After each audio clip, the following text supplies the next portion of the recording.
A dream once spoken can be heard for generations to come. Hi, my name is Nancy Clemens with Hanford Auction House, and today we're starting the beginning of our Valley Recollections video series. We will be profiling interesting people throughout the valley and taking a walk down our local memory lane. The first in our series is with Rena Galante, owner of the Mary's Vineyard Shopping Center in Visalia, California.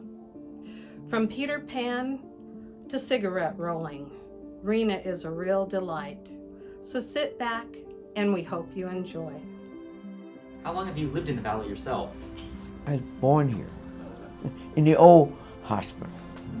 Yeah, the brick one. My dad was born in the original one. Oh wow, who is the first person in the valley from your family? Okay, probably my grandma Mary. You want in Shaka family? Yeah, she was a Shaka.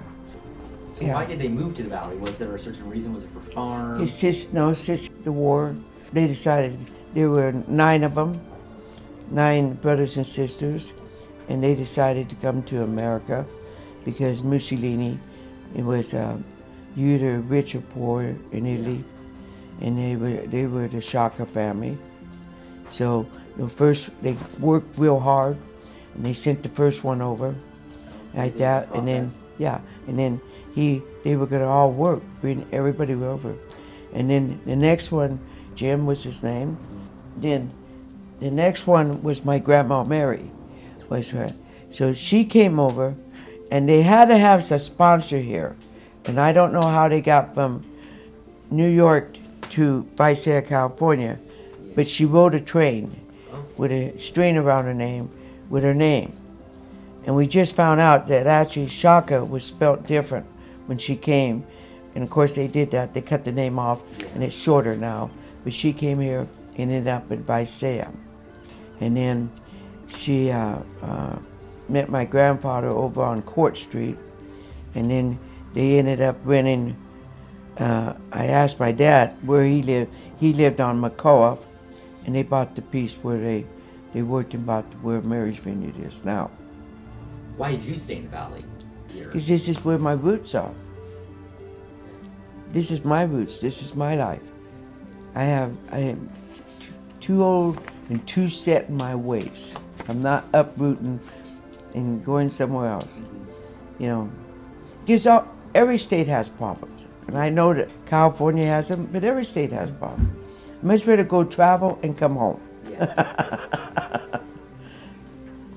What was the biggest change you've seen with Visalia?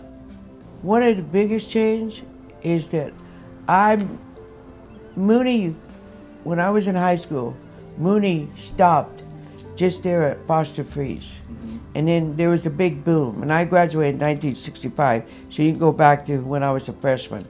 That was the big boom and everything. That Mooney was going to be it. Shopping malls came in, everything, and it was great. I mean, wow, and Visalia was on a roll. And downtown kind of suffered a little bit. That was all the old locals, Togny Branch, Fox Theater, all those, things like that. And the biggest thing I like is that our downtown, that Fox Theater, they had the Friends of the Fox.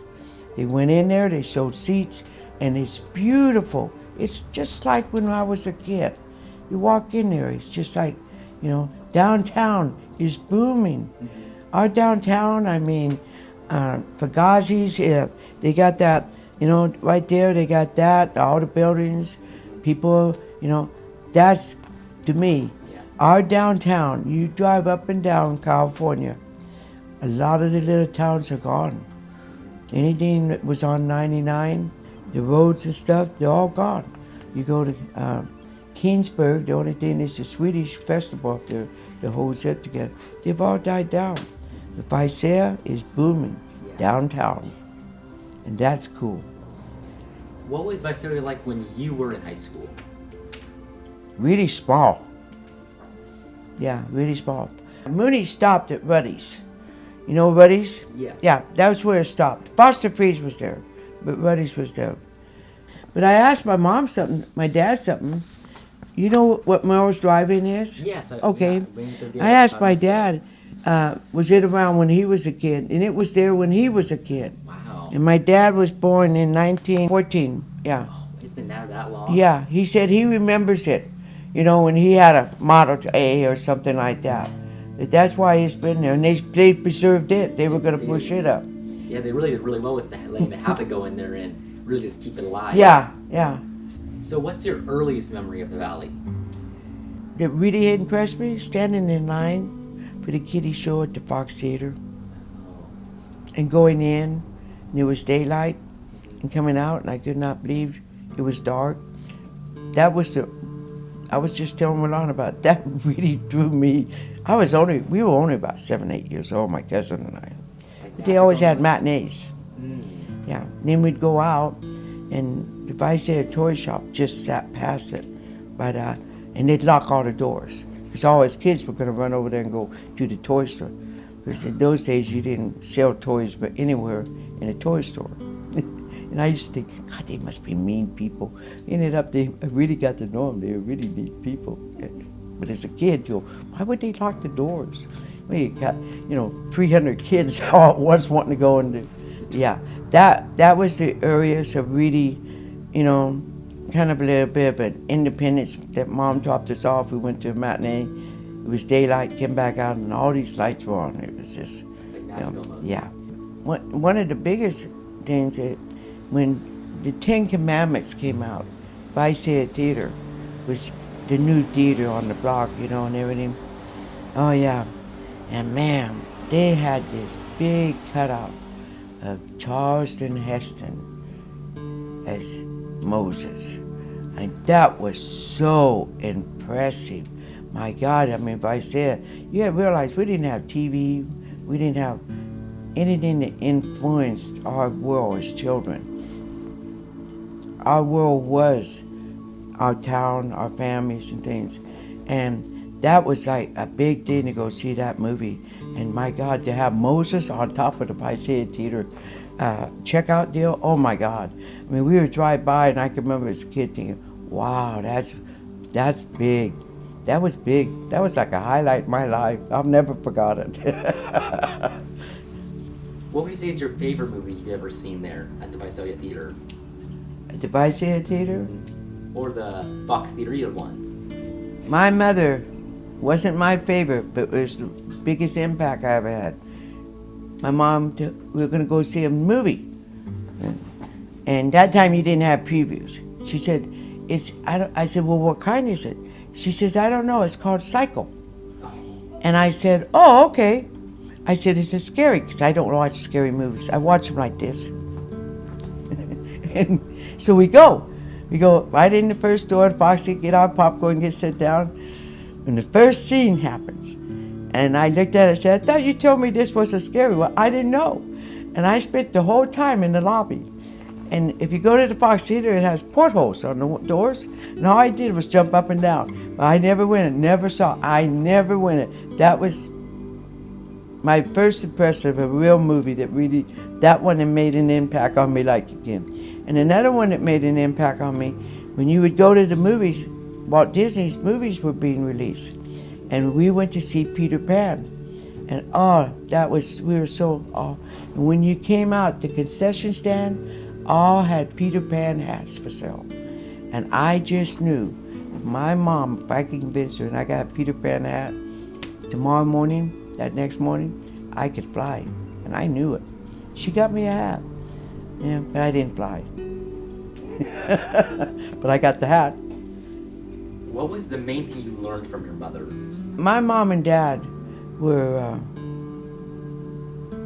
very unique couple. And my mom was a fun-loving type mom. My dad was a workaholic, and he'd come in late, and she'd do things like, okay, just play hide and go seek.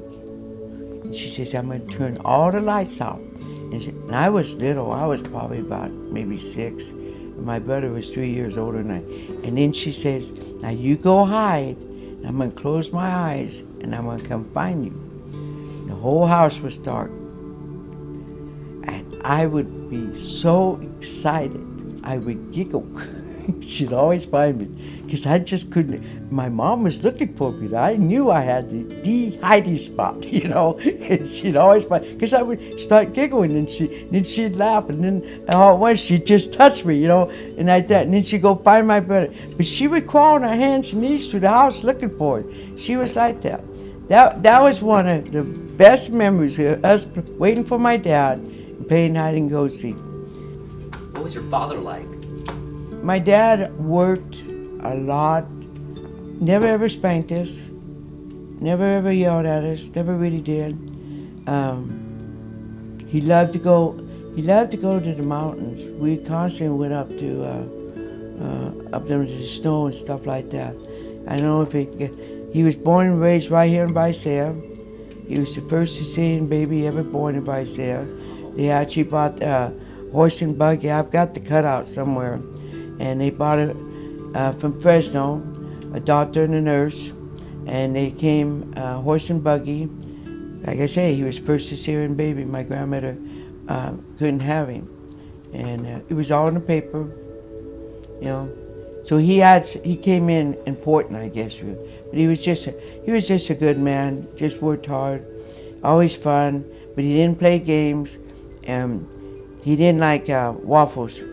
They were for breakfast and everything. So whenever he was late or something, we would eat waffles. He was really a good man. Wow, you have a very interesting family history here in the Valley. What would you say inspired the shopping mall? I was probably 8, 9 years old, and we'd always have dinner. We sat down to have dinner. We didn't talk about what hat my mom bought or what did we do at school. It was always business. They had the construction company.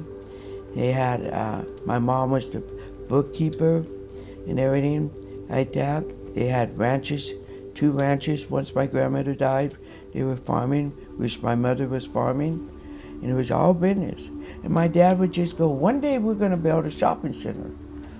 And I'm sitting there going, as a kid, that was when little strip malls were coming in. And that's what I always saw. I never, he would always say that, he's gonna build a shopping center one day. And he always said, my generation, which was him and Mom, we'll see the benefits of it. He said, the second generation, you and Joe, you will see more. And he said, but the third generation will reap the harvest of the shopping center. Wow, so what was the first business in the shopping center? St. Mark and Payless came in, and they came as a unit. Mm-hmm. What year was that? 1990. Okay.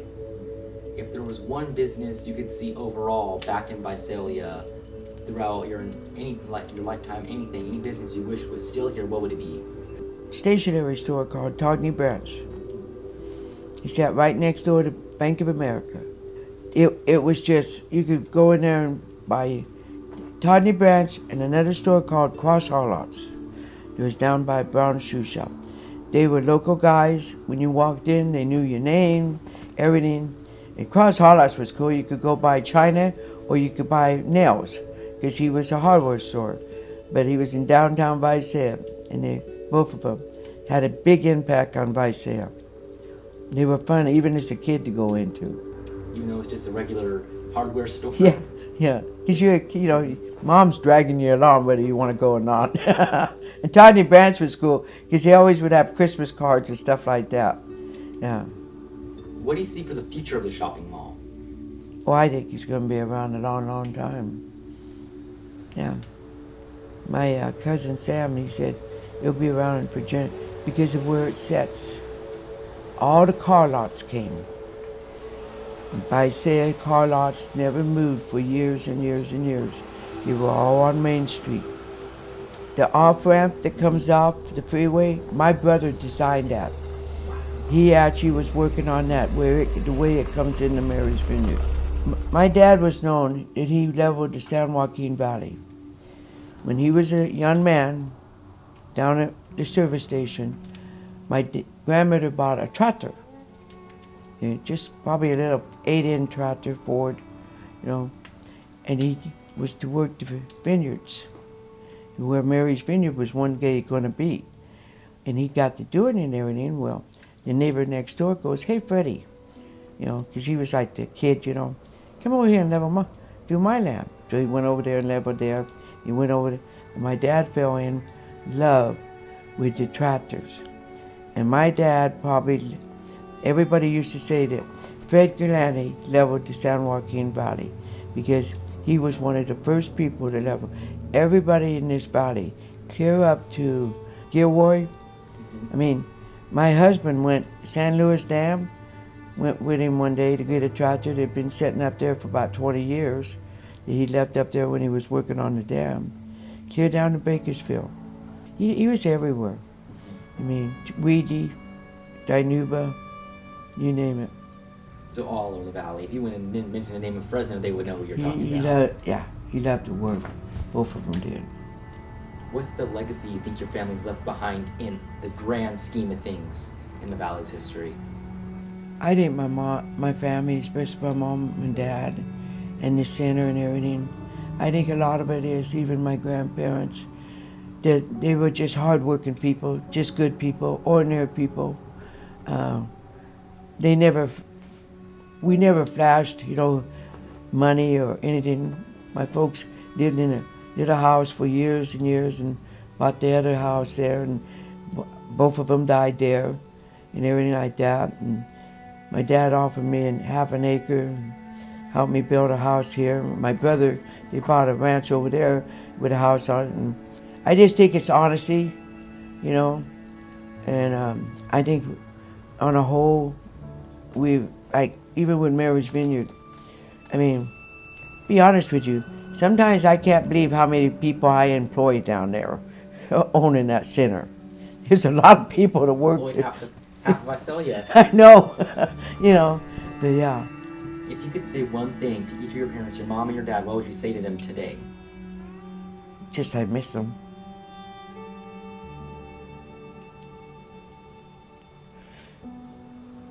I think that's a lot, especially this time of year. Talk Talk about Grandma Mary. Why did she put the service station in? Why? Why did she put the service station so she wouldn't have to pay for gas? Oh, when it's the pump. So she My grandmother had a service station, and she had one gas tank, and all that. And she did that. My Uncle Johnny was just my mom's brother. He said, yeah, Mary did that. They called her Mary. Mary did that so she could get cheap gas so she could work her tractor.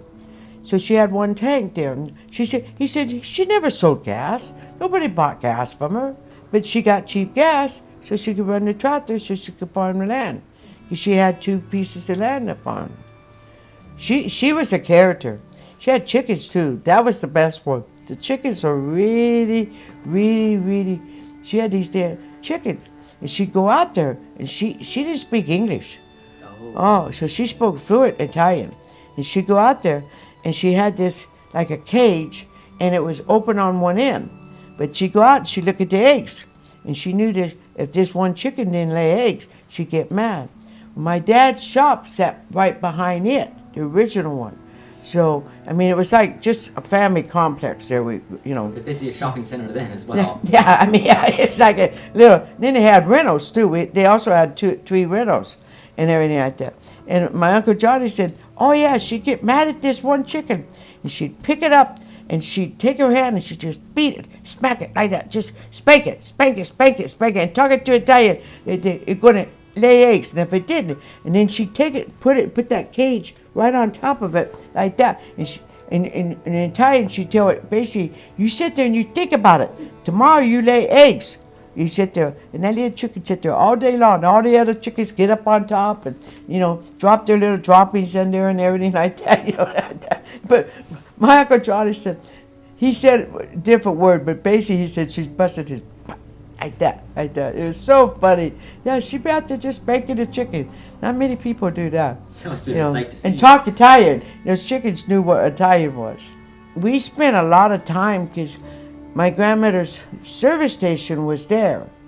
And my mom worked in the shop. She was a bird. So we were around her a lot.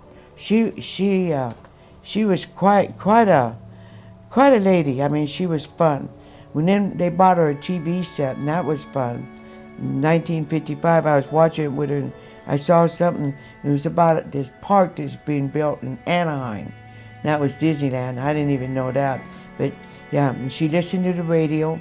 She had a radio, and she in her little service station, she sold beer and wine, like that. Her service station was the party place then. Yeah, People would come in, and the locals. A lot of people walked. Visalia was small, and they'd come in and have a beer, or like that, and some wine. Some products, like she had an oil, olive oil that I still have. I have one of the cans. It was actually made in Visalia, and then she would have like baking soda, bread, and stuff like that. It was like a little, future 7-Eleven mini mart. Yeah. Yeah, she was way ahead of her time. Her family was just always ahead of her time. Yeah, she got, but the farming was basically her whole world, like that. Which family member impacted you the most? Really, probably when they started building Mary's Vineyard. I really realized what an impact it was, because it was always a dream. I mean, how many people are employed there? How many people go to work? What an asset, Yeah. So you guys help the community daily with creating jobs and all sorts of things. We're almost 100% full. I mean, I've never quite made it. We just about get there and somebody pulls out. But right now, and we maintained it. It has the grapes on it. It represents what it was and everything like that. I think that's the greatest achievement. And then, it took a lot of hard work, took a lot of years off my mom's life, because it was a full-time job getting that up. Well, I see you have a very good collection of Disney memorabilia. What really, how do you think that's impacted you in your life, the Walt Disney and all that? Oh, first time we walked up, we parked. The orange trees were still there. And there were two little ticket deals, and we bought tickets and walked under there, and there was Mickey Mouse in full glory, and he was flowers, and that train went by. And we walked underneath the railroad track, and we saw that little town. My God, it was all so clean, so perfect, and all the little lands were there. And see, Walt Disney, he was on it every Sunday, 7 o'clock, Wonderful World of Disney, and Tinkerbell would fly around, and he'd visit a land, Churches were mad because all the people were home watching Disney. I mean, they really were. There was quite the controversy, but he'd get there and he'd talk about it, where he was going, Adventureland or Davy Crockett and all that. That was his biggest attraction, then was Davy Crockett. And I was definitely tomboy. We used to also go to Knoxbury Farm, and it was actually a ghost town. And you just went there, and there was a little chicken place, and you just walked through the ghost town, and that was it, and you visited it. And then him and Knox got together, and now you got two, unbelievable parks that are just built by two great men that had a vision. Tell when you and Eddie would go out and you guys would smoke tobacco in the grapes, and then your uncle would find them later when the leaves dropped. My grandmother, in those days they didn't have packs of cigarettes. They had a little white bag and got paper, and had a little yellow string. It was really cool. And then they sold chewing tobacco too. A lot of men, and she sold them. You have to realize my grandmother's service station, but it was all vineyard around it. All vineyard. And then my dad's shop was there and stuff. Well, we'd steal a little bag like that. And we'd go way out in the vineyard, and we'd get that paper out. We'd try it, and you see these guys do it. It was a little bit of tobacco in there, and they lick it, and then they roll it over, and then they light it, and they smoke it. Well, theirs were about like that. Shoot, ours would be like that. The tobacco would fall out and everything else. But we were typical kids. What the heck? We would put it like that. Well, we had to hide it. So the grapes, the vines had leaves on them. So we'd stick them way up there in the grapes and thinking nobody would ever find them.